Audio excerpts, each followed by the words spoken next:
अब अगली यूनिट शुरू करते हैं हम। Unit 2 current electricity. चैप्टर का नाम है electric current, resistance and EMF electromotive force. पहला पार्ट देखते हैं इसका क्या है इस चैप्टर में। Define drift velocity and relaxation time and derive expression for drift velocity. Drift velocity है क्या और रिलैक्सेशन टाइम क्या है, और इन दोनों में एक रिलेशन डिराइव करके दिखाना है। Velocity acquired by electron under the influence of electric field is known as drift velocity. Drift velocity क्या है? इलेक्ट्रॉन के द्वारा वेलोसिटी एक्वायर करना, किसके इन्फ्लुएंस में? Due to influence of electric field, उसको बोलते हैं ड्रिफ्ट वेलोसिटी। ठीक है, वेलोसिटी एक्वायर्ड, जो एक वेलोसिटी एक्वायर करेगा इलेक्ट्रॉन किसके इन्फ्लुएंस में? इलेक्ट्रिक फील्ड के इन्फ्लुएंस में, उसको बोलते हैं ड्रिफ्ट वेलोसिटी। जो ड्रिफ्ट वेलोसिटी होती है वो हमारी जो होती है इंडिपेंडेंट ऑफ टाइम होती है। Drift velocity is independent of time. और drift velocity is the reason due to which current flows inside a conductor. और ड्रिफ्ट वेलोसिटी के ही कारण करंट फ्लो करता है इनसाइड अ कंडक्टर। तो ड्रिफ्ट वेलोसिटी होती क्या है? Velocity acquired by the electron under the influence of electric current. Drift velocity क्या होती है? इंडिपेंडेंट ऑफ टाइम होती है। तीसरा पॉइंट, ड्रिफ्ट वेलोसिटी जो होती है ना, वो रीजन होती है किसका?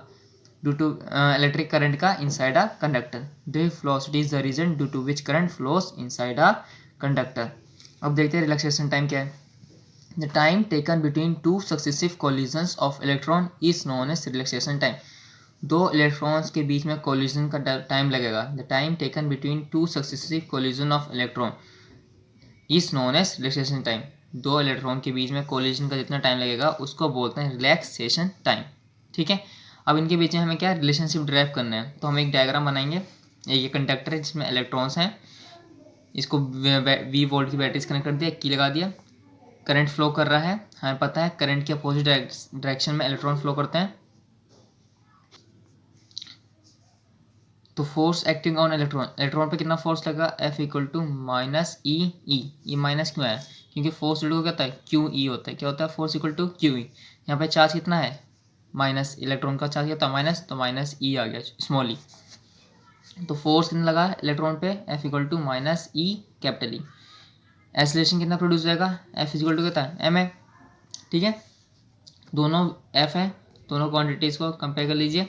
तो M A equal to minus E, तो इससे एक्सेलरेशन की वैल्यू क्या आ जाएगी हमारी? माइनस ई कैपिटल ई अपॉन एम। जो यहाँ पे माइनस साइन है वो क्या शो कर रहा है? रिटार्डेशन हो रहा है। रिटार्डेशन मतलब एक्सेलरेशन धीरे धीरे कम हो रहा है, यूनिफॉर्मली कम हो रहा है। ठीक है, दोबारा समझ लेते हैं। एक डायग्राम था, कंडक्टर था, इसके अंदर इलेक्ट्रॉन था, उसको बैटरी से कनेक्ट करा। अगर हमारा करंट इस डायरेक्शन में फ्लो कर रहा है तो इलेक्ट्रॉन उसके अपोजिट डायरेक्शन में फ्लो करेंगे। ठीक है, फोर्स कितना एक्ट होगा? F equal to Q E formula आता है, चार्ज कितना है? माइनस ई, तो F equal to small E minus small E into E capital E. और acceleration produce F equal to M है। दोनों क्वांटिटीज को कंपेयर कर देंगे तो एक एक्सेलरेशन की वैल्यू आएगी, और इसमें माइनस साइन जो होगा वो रिटार्डेशन शो करेगा। इन मैग्नीट्यूड देखते हैं, तो मैग्नीट्यूड में ये साइन हटा देते हैं हम, सिंपल सा। साइन हटाने के बाद जो हमारा बन जाएगा वो है A equal to e into capital E upon m. By first equation of motion देखते हैं हम। V इज इक्वल टू क्या होता है? U plus a t. Starting में जो हमारी वेलोसिटी इलेक्ट्रॉन की वो क्या है? Zero, u equal to zero. फिर उसने इलेक्ट्रिक फील्ड की वजह से एक वेलोसिटी कैर करी जिसको बोलते हैं ड्रिफ्ट वेलोसिटी। तो वी इक्वल टू क्या? V d. टाइम कितना लगा उसे? मान लीजिए टाइम टी लगा, टो लगा। ठीक है, तो इसमें v is equal v d की वैल्यू डाल दी इसमें। V d equal e into capital ई अपॉन एम इंटू टी। तो हमारी जो वी डी की वैल्यू है वो बनी स्मॉल ई into capital e tau upon m. ये कैसे आया अब? तो v is equal to u plus a t होता है, u जीरो है, a की वैल्यू ई अपॉन एम है, तो वैल्यू मैंने यहाँ पुट कर दी into T to.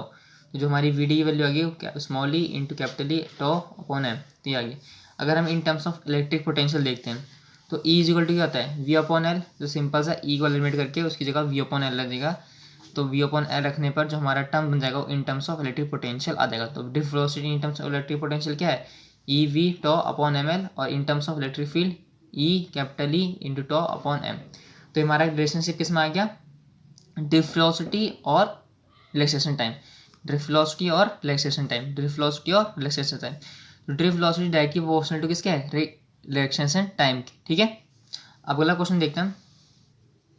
Derive relation between drift velocity and electric current. अभी हमने इससे पहले वाले किस में करा, ड्रिफ्ट वेलोसिटी और रिलैक्सेशन टाइम में। अब करेंगे ड्रिफ्ट वेलोसिटी और इलेक्ट्रिक करंट के बीच में डेरिवेशन। तो हमने एक कंडक्टर लिया जिसको हमने कंडक्ट कर रखा है 20 वोल्ट की बैटरी से, इसमें करंट फ्लो कर रहा है। तो हमने कहा जो कंडक्टर है वो हमें कितने लेंथ का है, एल लेंथ का है। कितनी लेंथ है इसकी, एल, और एरिया कितना है इसका, ए। एरिया कितना है, area of cross section A. तो लेंथ एल मान ली और area of cross section A मान लिया। वॉल्यूम क्या बन जाएगा, वॉल्यूम बन जाएगा A into L. Volume of conductor क्या हो गया, ए इंटू एल। अब हमने कहा let N be the number of electrons per unit volume. हमने कहा एन नंबर ऑफ इलेक्ट्रॉन्स है पर यूनिट वॉल्यूम। तो टोटल इलेक्ट्रॉन्स कितने हो जाएंगे इन द कंडक्टर, टोटल इलेक्ट्रॉन्स हो जाएंगे l a n a l. देखो ए एल तो वॉल्यूम हो गया और एन है number of electrons per unit volume. तो टोटल नंबर ऑफ इलेक्ट्रॉन्स कितने हो जाएंगे, एल इंटू ए एल। अब टोटल चार्ज कंडक्टर में, टोटल चार्ज कितना हो जाएगा, चार्ज कितना, इलेक्ट्रॉन है तो ई है, तो टोटल चार्ज मतलब वॉल्यूम इंटू चार्ज कर दीजिए। वॉल्यूम कितना था, n a l into charge क्या है, ई। तो ये बन गया टोटल चार्ज कितना हो गया conductor, n a l e. तो ना ली से याद रख सकते हैं, एन ए ना ली, ऐसे याद रख सकते हैं, ना ली। तो हमने लेंथ माना ए, ओ सॉरी लेंथ माना एल और area of rotation a. Volume कितना हो गया, ए एल, और इलेक्ट्रॉन माना हमने एन नंबर ऑफ इलेक्ट्रॉन्स पर इंटू वॉल्यूम। तो टोटल नंबर ऑफ इलेक्ट्रॉन्स कितने हो गए, एन ए एल, और total charge n a l e, ना ली। तो टाइम टेकन, टाइम का फॉर्मूला क्या होता है, टाइम इक्वल होता है डिस्टेंस अपॉन स्पीड। डिस्टेंस कितना है, एल लेंथ, और स्पीड कितनी है, वी डी। तो ये हमारा टाइम टेकन बाय इलेक्ट्रॉन आ गया, ठीक है। हमें पता है आई इज इक्वल टू क्या है, क्यू अपॉन टी। तो ये रही, और टी की वैल्यू ये, दोनों को यहाँ वैल्यू पुट कर देंगे, उसके बाद देखेंगे। दोनों वैल्यू पुट कर दी हमने, तो हमारा जो आया टर्म वो एन, एल से एल कैंसिल, जो बना वो हो गया e N A into we D. तो आई इज इक्वल टू आ गया e N A into we D. तो जो हमारा रिलेशनशिप था ड्रिफ्ट वेलोसिटी और इलेक्ट्रिक करंट के बीच में, वो हमारा ड्राइव हो चुका है। तो ये भी आई ड्राइव की वेलोसिटी क्या है, ड्रिफ्ट वेलोसिटी के बराबर है, ठीक है।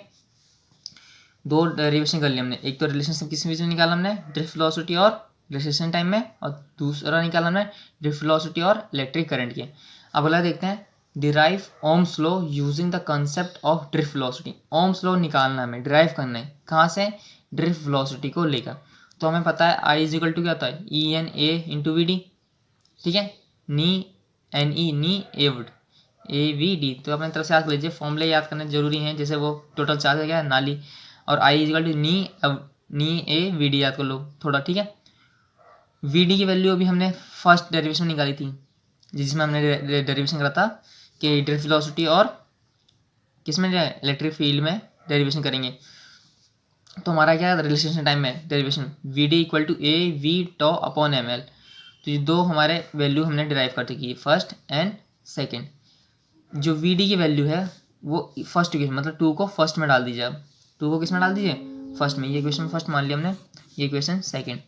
अब टू को वन में डाल दो, टू को वन में डालोगे तो हमारा क्या देगा, I is equal to N E A E V tau upon M L. अब हमें क्या निकालना, ओम्स लो। ओम्स क्या होता है, v is equal to I R, v is equal to I R. तो मैं वी अपॉन आई निकाल रहा हूँ, वी अपॉन आई रेशियो। तो वी अपॉन आई, तो वी ये रहा, आई इसके जितनी भी टर्म्स मैंने सब इधर कर दी, नीचे वाली ऊपर और ऊपर वाली नीचे। तो ये बन गया m L upon N E square a to.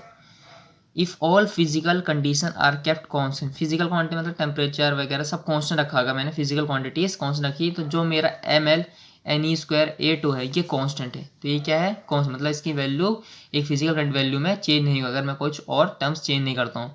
Particular value पे ये सारी चीज़ें कॉन्स्टेंट रहेंगी। तो ये कॉन्स्टेंट हो गया। तो मेरा जो वी अपॉन आई था वो क्या हो गया, कॉन्स्टेंट हो गया। वी अपॉन आई क्या हो गया, कॉन्स्टेंट। और इस कॉन्स्टेंट को मैंने नाम दिया आर।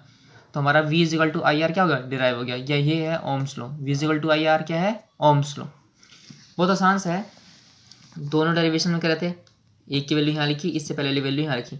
टू को मैंने वन में डाल दिया, बस डालने के बाद वी अपॉन आई रेशियो निकाल दिया। जो बचा उधर टर्म्स उसको मैंने अलग फॉर्म लिख दिया, रेशियो में M L upon N E square A upon two. मैंने कहा since all conditions are kept constant, सारी फिजिकल कंडीशन का कॉन्स्टेंट रखा है, तो जो ये टर्म है ये कॉन्स्टेंट रहेगी। ये कॉन्स्टेंट है तो मैंने इस टर्म को कॉन्स्टेंट को दिया नाम आर। तो ये आर है, तो v इज इक्वल टू क्या था, आई आर, और यही ओम्स लॉ है, ठीक है। अब अगला देखते हैं, कुछ टर्म्स हैं समझनी चाहिए, मैं आ जाते हैं, लिखने को नहीं आती हैं, बस समझने के लिए आती हैं। इनके जो सिंबल्स होते हैं इनको समझना है, ये होती हैं एक्चुअली टर्म, इसलिए थोड़ा पढ़ना पड़ेगा इन्हें। Define current density, current density represent करेंगे जे से, कंडक्टिविटी सिग्मा से, और कंडक्टेंस कैपिटल जी से। तो ये हम देखते हैं, करंट डेंसिटी है क्या, it is defined as current flowing per unit area in given direction. ये क्या है, रेशियो है current flowing per unit area particular direction में। It is denoted by letter J. तो जे इज इक्वल टू क्या हो गया, I upon A. Current flowing per unit area is known as current density. तो जो हमारी ऐसा यूनिट बन जाएगी वो हो जाएगा आई मतलब एम्पियर और एरिया है तो मीटर स्क्वायर, तो एम्पियर पर मीटर स्क्वायर ऐसा यूनिट। कंडक्टिविटी की यूनिट देखते हैं, ये एक कंडक्टिविटी होता है रेसिप्रोकल होता है रेसिस्टिविटी का। किसका रेसिप्रोकल होता है, रेसिस्टिविटी। तो सिग्मा इज इक्वल टू 1/रो। देखो 1/रो है तो इसकी जो रेसिप्रोकल होगा वो होगा ओम मीटर इनवर्स या siemens metre inverse. Siemens metre inverse इसकी ऐसा यूनिट होगी। कंडक्टेंस किसका रेसिप्रोकल है, रेजिस्टेंस का। देखो कंडक्टिविटी है रेसिस्टिविटी की और कंडक्टेंस है रेसिप्रोकल रेजिस्टेंस का। तो G is equal to 1/r। Resistance का फॉर्मूला क्या होता है, और ऐसा यूनिट क्या होती है, ओम। इसका हो जाएगा, इसका भी ओम। ऐसा यूनिट इज ओम या साइमन। ठीक, इसकी ऐसा यूनिट हो जाएगी मो और साइमन। देखो ओ आर की क्या होती है, ओम। इसका रेसिप्रोकल कर देंगे तो क्या देगा, मो, MHO और या साइमन। तो ये ऐसा यूनिट है, ऐसा यूनिट याद कर लीजिएगा।